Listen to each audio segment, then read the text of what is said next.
Hi friends, ఈరోజు గాయత్రి పంపాలకు రావడం జరిగింది. ఈ కాంగ్రెస్ పాలకులు మొన్నటిదాకా ఏం చెప్పారు, కాళేశ్వరం కూలింది కుంగింది అన్నారు. ఎక్కడ కూలింది సన్నసు కాలం ఇంత మంచిగా బ్రహ్మాండంగా గాయత్రి పంపాలు పోతుంది.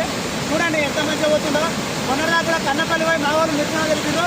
ఆ రోజు కన్నపల్లి నుండి నీళ్ళు ఎక్కడ తీసుకురావాలి, నందిమేడ నుండి గాయత్రి పంపాలు నుండి ఇంతటి ప్రాజెక్టు ముంగడుకున్నాయి కాబట్టి నిర్మాణాలు తరలించాలి. అట్లాగే అనంతగిరి నుండి రంగనాయక సాగర్ కావచ్చు, రంగనాయక సాగర్ నుండి మల్లన్న సాగర్ కావచ్చు, మల్లన్న సాగర్ నుండి కొండపోచమ్మ కూడా తరలించాలి. ఇప్పటికి కూడా మొన్న రంగనాయక సాగర్లో కూడా వాటర్ పోస్తున్నాయి. పంపు ఒకటి ఆన్ చేసి ఆల్రెడీ కొన్ని గాయత్రి పంపాలు కడిగి రావడం జరిగింది. గతంలో మొన్న ఒక 10 రోజుల కింద వచ్చినప్పుడు కూడా అప్పుడు కూడా వాటర్ ఇవ్వలేదు. ఇప్పుడు ఎంత రామపట్నం చూడండి రా. ఇప్పుడు ఈ కాంగ్రెస్ వాళ్ళు ఈ వీడియో చూడాలి. ఇంకా మంచి నీళ్ళు ఎక్కడికి వస్తున్నాయో చూడండి. కాళేశ్వరం కూలిందంటే ఎక్కడ కూలిందిరా? 85 పిల్లల 2 పిల్లలు కూలితేనే కూలింది అంటున్నారు. నేను మొన్న మేడిగడ్డ కూడా పోయినా, మొత్తం నీళ్ళు అనేది సంవత్సరం అవుతున్నాయి. ఈ నీళ్ళని కూడా ముందు ఉన్న ప్రాజెక్టుకు నింపి సస్యశ్యామలంగా రైతులకు నీళ్ళు ఇవ్వాలని కోరుతున్నా.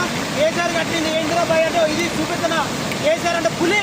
కేసీఆర్ కూడా మీరు ఏం బీకలేరా నేను కూడా ఈ సందర్భంగా మాట్లాడుతున్నా. ఈ గాయత్రి పంపాదు నుండి ఈ కాంగ్రెస్ సన్యాసులకు కూడా చెప్తున్నా. ఈ సోషల్ మీడియా మన కాంగ్రెస్ సన్యాసులకు ఈ చూడండి బాయ్, ఇక్కడనే కాంగ్రెస్ మన అప్లికేషన్ ఇవన్నీ నీళ్ళు ఎక్కడ చేస్తున్నారో అప్పు చేస్తే నేను అడుగుతున్నా. కాంగ్రెస్ సోషల్ మీడియా వాళ్ళకు కూడా చెప్తున్నా. భోజన కలరా నన్ను వీళ్ళు చూడరే.